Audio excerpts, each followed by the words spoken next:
বাংলাদেশের সর্বশেষ গুরুত্বপূর্ণ আপডেট সংবাদে আপনাকে স্বাগত। শুরুতেই সংবাদ শিরোনাম, পরে বিস্তারিত। শুরুতেই জানিয়ে দিব, ভারতে পালানোর সময় সীমান্তে সাবেক ছাত্রলীগ নেতা গ্রেপ্তার। নওগাঁ সীমান্ত পেরিয়ে ভারতে পালানোর সময় ডিবি পুলিশের হাতে আটক হয়েছে জেলা ছাত্রলীগের এক নেতা। আজ ভোরে জেলার সাপাহার উপজেলার আইহাই সীমান্ত এলাকা থেকে তাকে গ্রেপ্তার করা হয়। আটক ছাত্রলীগ নেতার নাম মেহেদী হাসান, বয়স ৩৫। তিনি নওগাঁ জেলা ছাত্রলীগের সাবেক সভাপতি।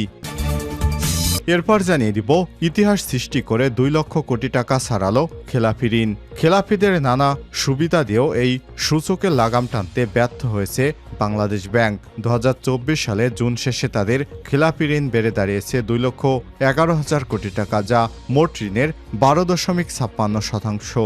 দেশের ইতিহাসে এটি সর্বোচ্চ খেলাপি ঋণের রেকর্ড। এদিকে বিএনপি নেতার বিরুদ্ধে কৃষকের জমি দখলের অভিযোগ। নওগাঁর পোরশায় ৬ কৃষকের জমি দখলের অভিযোগ উঠেছে তৌফিক শাহ নামে বিএনপির এক নেতার বিরুদ্ধে। দেশের পদ পরিবর্তনের পর ক্ষমতার জোরে তিনি ওই ৬ কৃষকের ২৪ বিঘা জমি দখল করে নিয়েছেন বলে ভুক্তভোগীরা অভিযোগ করেছে। তাই প্রতিকার পেতে ওই ৬ জন কৃষক পৃথকভাবে থানায় লিখিত অভিযোগ করেছেন। অভিযোগ ওঠা ওই নেতা পোরশা উপজেলা বিএনপির সাবেক সহসভাপতি। এদিকে যৌথ বাহিনীর অভিযানের ঘোষণায় স্বাভাবিক হচ্ছে ঢাকার আশুলিয়া শিল্পাঞ্চল। সাভারে গত কয়েকদিন ধরে তৈরি পোশাক কারখানাগুলোতে সমানুপাতিক হারে নারী এবং পুরুষ শ্রমিক নিয়োগ সহ নানা দাবিতে আশুলিয়া শিল্পাঞ্চলে অস্থিরতা বিরাজ করছে। তবে পোশাকের শিল্পের নিরাপত্তায় যৌথ অভিযান শুরুর ঘোষণার পর আজ মঙ্গলবার ৩ সেপ্টেম্বর থেকে পরিস্থিতি অনেকটাই স্বাভাবিক হয়েছে।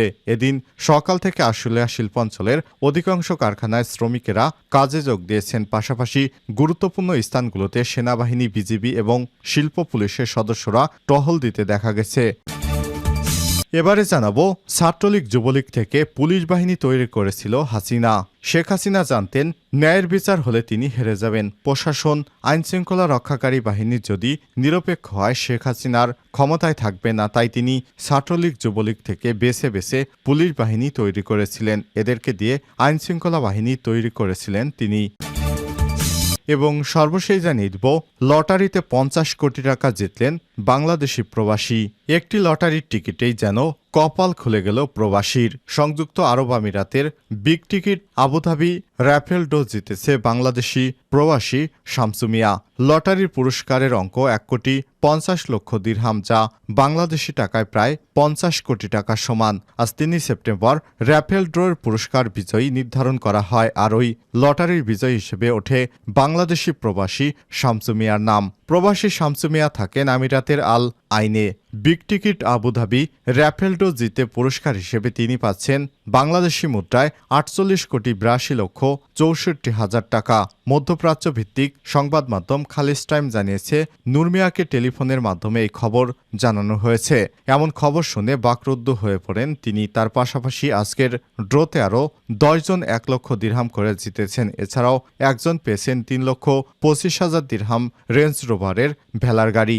Big ticket Abu Dhabi raffle draw লটারির একটি টিকিটের দাম ১৫০ দিরহাম। যদি কেউ ২টি টিকিট কেনেন তাহলে আরেকটি টিকিট বিনামূল্যে দেওয়া হয়। প্রিয় দর্শক, এতক্ষণ শুনছিলেন সংবাদ শিরোনাম, এবারে বিস্তারিত।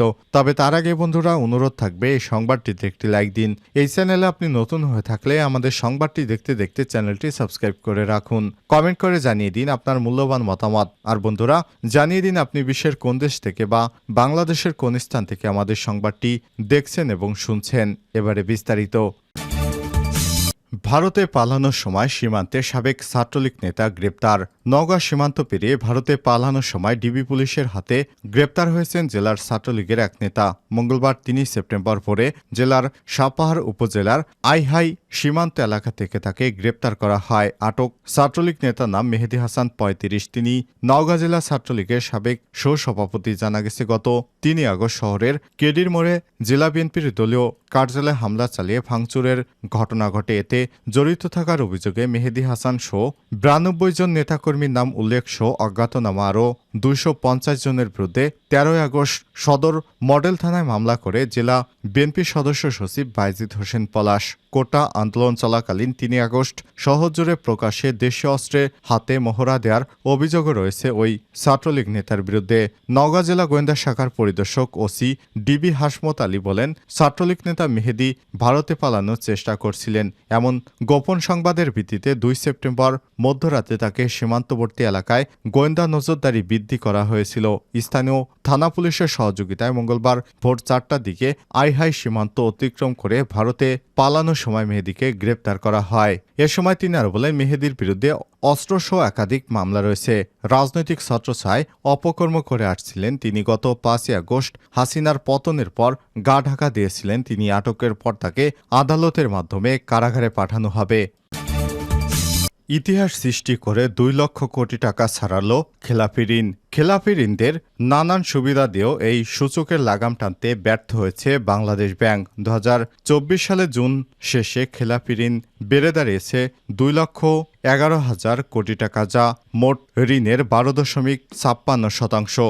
দেশের ইতিহাসে এটি সর্বোচ্চ খেলাপি ঋণের রেকর্ড। এর আগে গত মার্চ শেষে খেলাপি ঋণ ছিল 1,82,000 কোটি টাকা, অর্থাৎ মাত্র 3 মাসের ব্যবধানে খেলাপি ঋণের পরিমাণ বেড়েছে 15.96%। বাংলাদেশ ব্যাংকের সর্বশেষ হালনাগাদ প্রতিবেদন থেকে সব তথ্য জানা গেছে। ব্যাংকাররা বলছেন, বিগত সরকারের আমলে সুশাসন এবং খেলাপি ঋণই বর্তমান ব্যাংকিং খাতের সবচেয়ে বড় সমস্যা ছিল। ব্যাংক খাতে সুশাসন না থাকার কারণে দিন দিন খেলাপি ঋণ বেড়েছে। এ সমস্যা মোকাবেলায় ঢালাওভাবে ছাড় দিয়েও নিয়ন্ত্রণ করা যায়নি। পাশাপাশি খেলাপি ঋণের তথ্য গোপনেরও একটি প্রচেষ্টা ছিল। সব মিলে পরবর্তীত পরিস্থিতি খেলাপি তথ্য গোপন না করায় হঠাৎ এই সূচক বড় লাভ দিয়েছে। কেন্দ্রীয় ব্যাংকের তথ্য বলছে, চলতি বছরের জুন শেষে দেশে বর্তমান মোট ঋণের পরিমাণ 16,83,396 কোটি টাকা। এর মতো খেলাপি ঋণ দাঁড়িয়েছে 2,11,391 কোটি টাকা, যা মোট ঋণের 12.56%। 3 মাস আগে মার্চ শেষে এই ঋণের পরিমাণ ছিল 1,82,295 কোটি টাকা, অর্থাৎ 3 মাসের ব্যবধানে দেশের খেলাপি ঋণ বেড়েছে কোটি টাকা এবং 15.96%। আর 2023 সালের ডিসেম্বর শেষে দেশে খেলাপি ঋণের পরিমাণ ছিল 1,45,633 কোটি টাকা, অর্থাৎ 6 মাসের ব্যবধানে খেলাপি ঋণ বেড়েছে 65,758 কোটি টাকা বা 45.15%। বিএনপি নেতার বিরুদ্ধে কৃষকের জমি দখলের অভিযোগ। নওগাঁর পোরশায় 6 কৃষকের জমি দখলের অভিযোগ উঠেছে তৌফিক শাহ নামে বিএনপির এক নেতার বিরুদ্ধে। দেশের পথ পরিবর্তনের পর ক্ষমতার জেরে তিনি ওই 6 কৃষকের 24 বিঘা জমি দখল করেছেন বলে ভুক্তভোগীরা অভিযোগ করেছে। তাই প্রতিকার পেতে ওই 6 জন কৃষক পৃথকভাবে থানায় লিখিত অভিযোগ করেছেন। অভিযোগ ওঠা ওই নেতা পোরশা উপজেলা বিএনপির সাবেক সহসভাপতি। ভুক্তভোগী কৃষকদের দাবি, গত 5 আগস্ট আওয়ামী লীগ সরকার পতনের পর উদ্ভূত পরিস্থিতির সুযোগ নিয়ে বিএনপি নেতা তৌফিক হোসেন জোর করে তাদের জমি দখলে নিয়েছে, অথচ আমরা কেউ দলীয় রাজনীতির সঙ্গে যুক্ত নই। আর বিএনপি নেতা তৌফিক শাহর দাবি, জমিগুলো তার। 15 বছর আগে আওয়ামী লীগ সরকার ক্ষমতায় আসার পর তারাই তার জমি দখলে নিয়েছিল। এরপর তিনি জমিগুলো দখল করেননি। 6 কৃষকের করা লিখিত অভিযোগ সূত্র থেকে জানা যায়, উপজেলার পোরশা মিনাবাজার এলাকার বাসিন্দা সাব্বির হামজা চৌধুরী নামে এক ব্যক্তির কাছ থেকে জমি বর্গা নিয়ে তেঁতুলিয়া মঠবাড়ি গ্রামের কৃষক দুর্জয় মণ্ডল, গোপালপুর গ্রামের মোখলেসুর রহমান ও মাহাতাব কাজী সলেমান ও খায়রুল ইসলাম এবং পোরশা কাঠপুকুর গ্রামের রবি চাষাবাদ করে আসছিলেন। ওই 6 কৃষক বর্গা নেয়ার জমির মোট পরিমাণ 24 বিঘা। চলতি আমন মৌসুমে তারা সেই জমিতে ধান আবাদ করেছেন। কিন্তু আওয়ামী লীগ সরকার পতনের পর বিএনপি নেতা তৌফিক শাহ এবং তার অনুসারীরা দলবদ্ধ হয়ে ওই 6 কৃষকের জমি দখল করে নেয়। এরপর থেকে তারা জমিতে যেতে পারছেন না, এমনকি জমির কাছে গেলে তাদের প্রাণে মেরে ফেলারও হুমকি ধামকি দেওয়া হচ্ছে। ছাত্রলীগ যুবলীগ থেকে পুলিশ বাহিনী তৈরি করেছিলেন হাসিনা। শেখ হাসিনা জানতেন ন্যায় বিচার হলে তিনি হেরে যাবেন। প্রশাসন এবং আইনশৃঙ্খলা রক্ষাকারী বাহিনী যদি নিরপেক্ষ হয়, শেখ হাসিনা আর ক্ষমতায় থাকতে পারবেন না। তাই তিনি ছাত্রলীগ ও যুবলীগ থেকে বেছে বেছে পুলিশ বাহিনী তৈরি করেছিলেন। এদেরকে তিনি আইনশৃঙ্খলা বাহিনী সমস্ত দায়-দায়িত্ব দিয়েছিলেন। শেখ হাসিনা ছিলেন নরকের শাসক। মঙ্গলবার ৩ সেপ্টেম্বর কুমিল্লার ব্রাহ্মণপাড়া উপজেলা বাগড়া ঈদগাহ ময়দানে বন্যার্তদের উপহার সামগ্রী বিতরণ অনুষ্ঠানে প্রধান অতিথির বক্তব্যে তিনি সব কথা বলেন। বিএনপির সিনিয়র যুগ্ম মহাসচিব রুহুল কবির রিজভী এই শাসন যাতে পুনরাবৃত্তি না হয় সেই কাজের প্রত্যয় রিজভী বলেন, আপনারা যদি কোনো অপরাধীকে দেখেন তাকে আটক করে পুলিশের হাতে তুলে দিন। আমরা আইনের শাসনের জন্য এই কথা বলছি। যদি কেউ অপরাধী হয়ে থাকে তার নামে মামলা করবেন, তবে কোনো নিরপরাধ ব্যক্তির নামে মামলা করবেন না। এটা সবচাইতে বড় গুনাহ। অনেক সাধারণ মানুষ আছে আওয়ামী লীগে, তাদের নামে মামলা করবেন না। যারা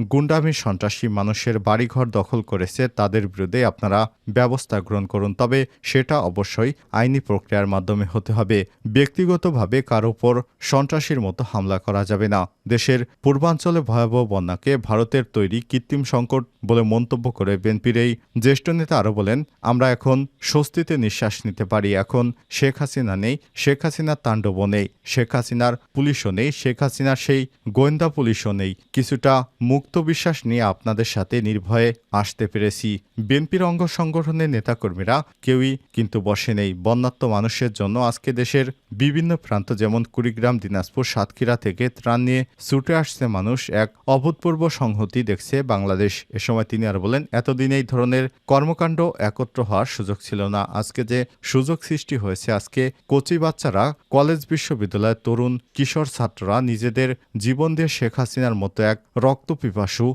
নেত্রীকে বাংলাদেশ থেকে বিদায় দিয়েছেন। এই কারণে আজকে আমরা আপনাদের কাছে আসতে পেরেছি। অনুষ্ঠানে আর উপস্থিত ছিলেন স্বেচ্ছাসেবক দলের সভাপতি এস.এম. জিলানী, সাধারণ সম্পাদক রাজীব আহসান, ঢাকা মহানগর দক্ষিণের সভাপতি এবং জহিরুদ্দিন তুহিন, সাধারণ সম্পাদক সাদ মোর্শেদ পাপ্পা শিকদার, কুমিল্লা জেলা স্বেচ্ছাসেবক দলের সভাপতি নজরুল ইসলাম, সাধারণ সম্পাদক আবদুল্লাহ আল মামুন, সাংগঠনিক সম্পাদক তোফায়েল আহমেদ প্রমুখ।